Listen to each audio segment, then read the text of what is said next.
Assalamualaikum warahmatullahi wabarakatuh. Alhamdulillah wassalatu wassalamu ala Rasulillah Sayyidina Muhammad bin Abdillah wa ala alihi wa sahbihi wa man walah wa la hawla wa la quwwata illa billah, amma ba'd. Hadratul mukarramin yang saya muliakan, para asatid, para santri, wabil khusus guru kita bersama, da'i ilallah amunaki haji lutfi basari, mata'anallah bituli hayati syarifah. Mudah-mudahan Allah subhanahu wa ta'ala selalu melancarkan segala urusan beliau, amin ya rabbal alamin. Pertama-tama marilah kita panjatkan puja dan puji syukur kita kehadirat Allah subhanahu wa ta'ala dengan cara membaca alhamdulillah. Mudah-mudahan dengan ucapan alhamdulillah itu Allah subhanahu wa ta'ala selalu memberi kepada kita kenikmatan yang begitu besar, amin amin ya rabbal alamin.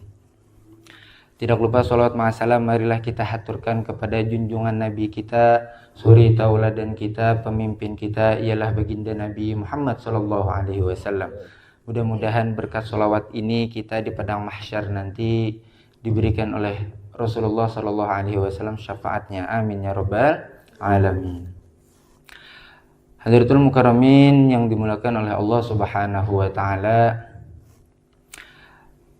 pembahasan pada pagi hari ini ialah tentang penyebab-penyebab orang yang murtad. Sebelum kita masuk kepada pembahasan, perlu kita ketahui apa itu kata-kata murtad. Murtad itu adalah orang yang beragamakan Islam lalu dia keluar dari agama Islam, maka itu yang dinamakan murtad. Jadi orang yang murtad itu adalah orang yang keluar dari agama Islam. Nah, itu. Ada juga kata-kata yang mana kafir. Kata-kata kafir ini adalah orang yang mana mulai dari sejak lahir sampai dia meninggal atau sampai dia mati tidak pernah masuk Islam, maka itu dinamakan orang kafir. Maupun dia itu beragamakan Nasrani, Yahudi dan lain sebagainya. Nah, jadi ada perbedaan orang murtad sama orang kafir. Nah, orang murtad ini yang mana dia dari sejak lahir masuk agama Islam, terus dia keluar dari agama Islam, maka itu orang murtad. Nah, masuk kepada pembahasan ialah penyebab-penyebab orang yang murtad keluar dari agama Islam. Saya mengambil penjelasan ini dari kitab Sulamut Taufik, yang mana di dalam kitab Sulamut Taufik ini dijelaskan ada 3 penyebab orang yang keluar dari agama Islam atau asbabur riddah, penyebab-penyebab orang yang murtad. Ada 3 bahagian. Yang pertama, murtad dengan keyakinan. Yang kedua, murtad dengan perbuatan atau af'al, perbuatan. Yang ketiga adalah murtad dengan perkataan. Nah, kita satu persatu membahas mulai dari bagian yang pertama, yaitu adalah murtad dengan keyakinan. Murtad dengan keyakinan ini salah satu contohnya adalah dia meragukan keberadaan Allah subhanahu wa ta'ala. Dia ragu apakah Allah subhanahu wa ta'ala ini ada atau tidak. Nah, dia meragukan seperti itu. Dan yang kedua, salah satu contohnya adalah dia meragukan bahwasanya Al-Quran itu adalah dari kalam Allah subhanahu wa ta'ala. Dia meragukan. Atau dia meragukan kerasulan Nabi Muhammad SAW, ataupun dia meragukan kerasulan yang lainnya. Nah, itu. Atau juga dia menghinakan Rasulullah SAW, atau dia menghinakan Al-Quran. Nah, maka kalau ada orang yang seperti ini, maka dia termasuk orang yang murtad dengan keyakinan atau dengan i'tiqad. Nah, itu yang pertama. Yang kedua adalah murtad dengan af'al, perbuatan. Seperti apa? Yaitu seperti dia ini menyembah selain Allah subhanahu wa ta'ala, menyembah berhala atau menyembah api dan lain sebagainya. Sedangkan Rasulullah sallallahu alaihi wasallam pernah bersabda, la ta'ata li makhluqin fi ma'siyatil khaliq. Tidak ada ketaatan kepada makhluk di dalam bermaksiat kepada Allah Subhanahu wa taala. Sedangkan dalam bermaksiat kepada makhluk saja dilarang oleh Rasulullah, apakah lagi kita bersujud kepada makhluk dan menyembahnya. Nauzubillah min dzalik. Maka kalau ada orang yang seperti ini, maka dia tergolong murtad dengan perbuatan atau dengan af'al. Nah, dan yang ketiga adalah murtad dengan perkataan. Nah, murtad dengan perkataan inilah yang seringkali banyak dilakukan oleh orang lain tanpa disadarinya. Harus kita pelajari betul-betul. Yang ketiga adalah murtad dengan perkataan. Salah satu contohnya adalah dia menyebut sesama Islam yaitu dengan sebutan hai kafir, atau memanggil orang muslim dengan hai kafir, atau hai Nasrani, atau hai orang Yahudi, atau hai orang yang tidak mempunyai agama. Nah, dengan maksudan adalah orang ini menyebut orang itu adalah hai orang kafir, hai orang Yahudi, hai orang Nasrani, hai orang yang tidak mempunyai agama, atau orang ateis. Nah, itu salah satu contohnya. Kalau dia menyebutkan seperti itu, maka hati-hatilah, dia bisa keluar dari agama Islam dengan perkataannya. Atau dia menghinakan Rasulullah Shallallahu Alaihi Wasallam. Dia menghina Rasulullah Shallallahu Alaihi Wasallam. Nabi Muhammad seperti ini, seperti ini, seperti ini. Nah, maka hati-hati. Itu juga termasuk salah satu penyebab dia keluar dari agama Islam dengan melalui perkataannya. Nah, atau dia menambahkan ayat-ayat suci Al-Quran. Nah, menambahkan ayat-ayat suci Al-Quran, padahal ayat suci Al-Quran itu sudah betul sejak dulu kala. Ditambah-tambahinya dengan huruf, satu huruf atau dua huruf, bisa saja keluar dari agama Islam. Na'udzubillah min dzalik. Nah, kenapa kita harus mempelajari penyebab-penyebab riddah atau penyebab-penyebab orang yang keluar dari agama Islam? Karena sesungguhnya perlu kita ketahui, tidak ada agama lain yang paling benar di mata Allah atau di sisi Allah selain agama Islam. Sebagaimana Allah Subhanahu wa taala berfirman, "Innad dina 'indallahil Islam." Sesungguhnya agama yang paling benar itu di sisi Allah adalah agama Islam. Nah, maka jangan sampai kita itu keluar dari agama Islam dengan keyakinan kita, atau dengan perbuatan kita, atau dengan perkataan kita, karena nihilnya ilmu agama kita. Na'udzubillah min dzalik. Nah, dan juga ada ancaman dari Allah Subhanahu wa taala bagi orang-orang yang murtad atau keluar dari agama Islam. Bagaimana Allah Subhanahu wa taala berfirman, "Wa may yartadid minkum 'an dinihi fayamut wa huwa kafir, faulaika habitat a'maluhum fid dunya wal akhirah, wa ulaika ashabun nar hum fiha khalidun." Yang artinya adalah, barang siapa yang murtad di antara kalian dari agamanya dan dia mati dalam keadaan kafir, maka mereka itulah orang yang sia-sia dari amalnya di dunia maupun di akhirat, dan mereka itulah penghuni neraka dan mereka kekal di dalamnya. Nauzubillah min dzalik. Mudah-mudahan kita semua diselamatkan oleh Allah Subhanahu wa taala dari keyakinan-keyakinan yang melenceng dari syariatnya Allah Subhanahu wa taala. Amin amin Allahumma amin. Mungkin ini saja yang bisa saya sampaikan. Prolog selanjutnya akan disampaikan oleh rekan saya. Hadza minni wal afu minkum. Assalamualaikum warahmatullahi wabarakatuh. Assalamualaikum warahmatullahi wabarakatuh. Waalaikumsalam warahmatullahi wabarakatuh. Langsung saja saya melanjutkan prolog atau statement dari rekan saya, yaitu membahas tentang murtad atau biasa dikenal dengan istilah syariat, yaitu adalah riddah. Bagaimana kacamata syariat atau bagaimana Islam menghukumi atau memperlakukan orang yang murtad? Maka dijelaskan dari banyak-banyak kitab sumbernya. Salah satunya Sulamut Taufik. Maka di situ adalah orang yang murtad, pertama dia wajib dibunuh. Rasulullah Shallallahu Alaihi Wasallam bersabda, "Man baddala dinahu faqtuluh." Barang siapa yang mengganti agamanya, maka bunuhlah. Tapi di sini jangan langsung main dibunuh. Nah, kita membunuhnya diserahkan dulu kepada pengadilan. Seperti itu, biar pengadilan yang memutuskan. Kemudian ulama berbeda pendapat dalam masalah apakah orang yang murtad itu harus diberi waktu untuk bertaubat. Sebagian para ulama mengatakan diberi waktu selama 3 hari.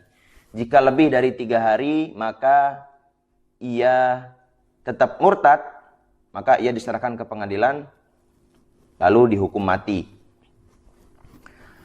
Kemudian ada ulama juga yang mengatakan bahwasannya tidak perlu diberi waktu atau dibatasi waktu 3 hari.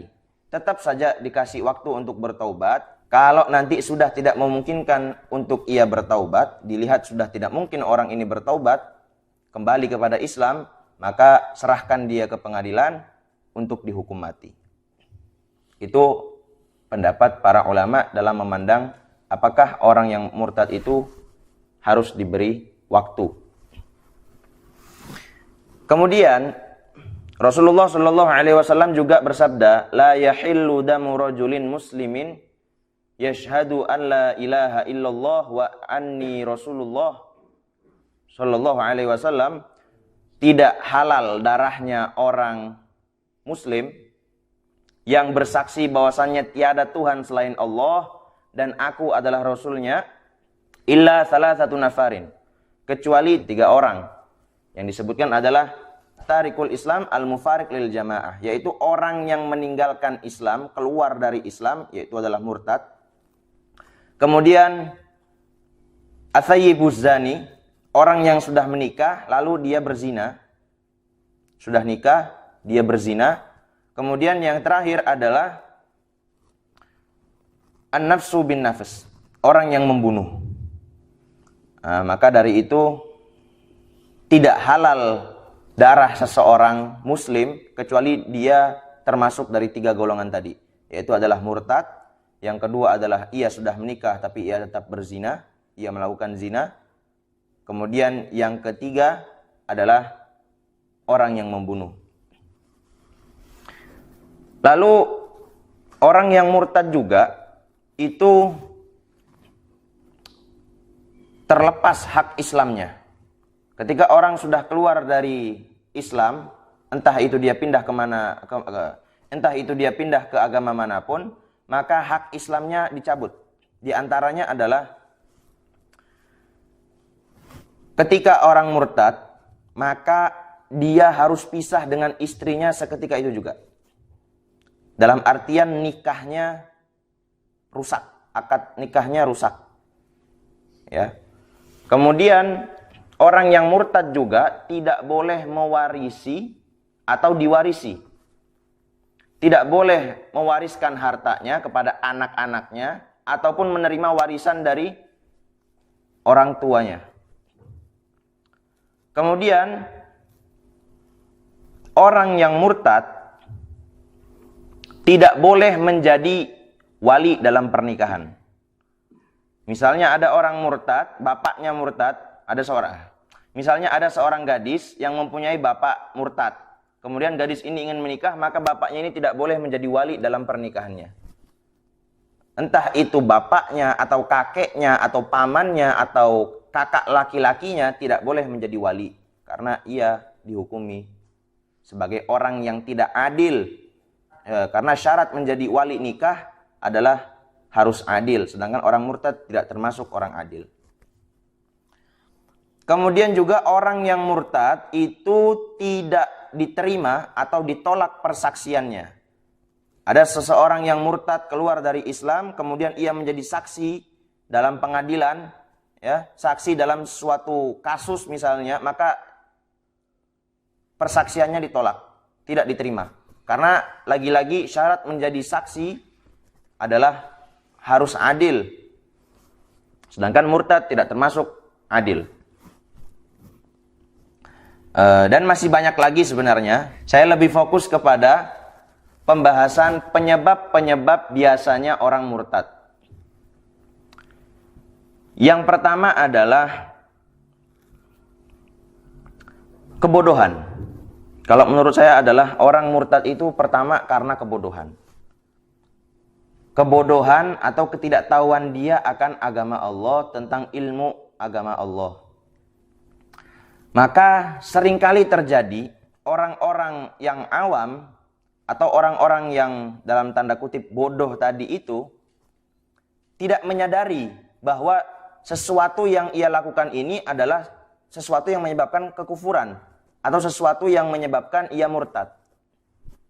Dia tidak sadar. Karena apa? Karena dia tidak tahu akan ilmu agama, dia tidak tahu akan ilmu dari tentang kekufuran ini. Maka sumber dari keburukan itu tiada lain karena adalah kebodohan, dan sumber dari kebagusan, kebaikan itu pastinya karena adanya ilmu. Maka itu wajib dari para orang-orang alim menyampaikan tentang bab-bab kekufuran, bab-bab apa saja yang menyebabkan seseorang itu bisa murtad. Karena murtad ini, kalau menurut Imam Nawawi, beliau mengatakan sawaun qalahu istihza, baik itu dia katakan kata-kata kufur tadi itu karena menghina, mengolok-olok, atau bercanda, atau kemudian ngeyel, ya, maka ini banyak sekali terjadi di kalangan masyarakat umum yang awam tentang agama Islam. Kemudian faktor yang kedua menurut saya adalah karena kemiskinan. Betapa banyak orang-orang di luar sana rela menjual agamanya, rela berpindah keyakinan karena memerlukan bantuan, karena memerlukan dana, karena demi sesuap nasi dan lain sebagainya. Maka ia sampai rela menjual agamanya atau menukarkan keyakinannya dengan hal-hal tadi. Kemudian yang ketiga adalah yang terakhir, karena adanya ghazwatul fikri, perang pikiran, munculnya paham-paham atau idealisme tentang liberal atau sekuler atau pluralisme, ini menimbulkan banyaknya pemikiran-pemikiran yang sesat, sehingga mereka mengatakan bahwa semua agama sama di mata Allah Subhanahu wa taala. Sedangkan tadi sudah dijelaskan bahwasanya Allah Subhanahu wa taala berfirman, "Innad dina 'indallahil Islam." Sungguhnya agama yang paling benar, yang paling diridhoi oleh Allah Subhanahu wa taala adalah agama Islam. Tetapi tidak di mata orang-orang yang berpaham liberal, pluralisme, kemudian sekulerisme. Mereka mengatakan semua agama sama. Semua orang kalau berbuat baik maka masuk surga. Walaupun dia Kristen, walaupun dia Yahudi, walaupun dia Buddha atau Konghucu atau lain sebagainya. Maka kalau dia berbuat baik, sedekah, sering beramal baik, maka tetap masuk surga. Ini paham-paham semacam ini membuat orang-orang yang awam dalam agama Islam ini merasa bahwa dia tidak harus Islam untuk masuk surga. Merasa bahwa, aku lebih memilih nyaman di Kristen, maka dia masuk ke dalam Kristen. Betapa banyak orang-orang semacam ini. Bahkan tidak menyentuh kepada masyarakat awam saja, bahkan kepada tokoh publik atau figuran, public figure. Ini juga banyak terjadi di kalangan mereka. Mereka mengatakan bahwa alasan mereka pindah ke dalam agama Kristen atau Buddha dan lain sebagainya karena mendapatkan mimpi. Lagi-lagi karena kebodohan tadi. Dia tidak tahu bahwasannya itu mungkin dari setan. Apa yang datang kepadanya di mimpinya itu adalah syaitan, bukan wahyu atau bukan ilham, ya, bukan sebuah pertanda yang baik dari Allah Subhanahu wa taala, melainkan pertanda yang buruk. Kemudian mungkin terakhir yang saya sampaikan adalah apakah orang yang murtad itu diterima taubatnya oleh Allah Subhanahu wa taala? Ada ayat yang menjelaskan. Allah Subhanahu wa taala berfirman, "Innal ladzina amanu tsumma kafaru tsumma amanu thumma kafaru thummazdadu kufran lam yakunillahu liyaghfira lahum wala liyahdiyahum sabila. Orang yang beriman kemudian ia kafir atau murtad, kemudian ia beriman lagi, kemudian ia kafir lagi, kemudian bertambah kekafirannya sampai ia meninggal dunia, maka lam yakunillahu liyaghfira lahum, tiada ampunan baginya dari Allah Subhanahu wa taala, wala liyahdiyahum sabila, dan Allah tidak akan menunjukkan jalan yang benar, tidak akan memberi hidayah kepada mereka. Kalau orang sudah tenggelam dalam kekafiran, ya, orang murtad kemudian ia tenggelam dalam kekafirannya, maka tidak akan diberikan jalan yang benar oleh Allah Subhanahu wa taala karena ia sudah terlalu masuk jauh ke dalam kekafiran. Tapi selagi orang yang murtad keluar dari Islam, kemudian ia masuk Islam lagi, maka itu diterima taubatnya oleh Allah Subhanahu wa taala. Hadza ma aqul lakum, tsumma assalamu alaikum warahmatullahi wabarakatuh.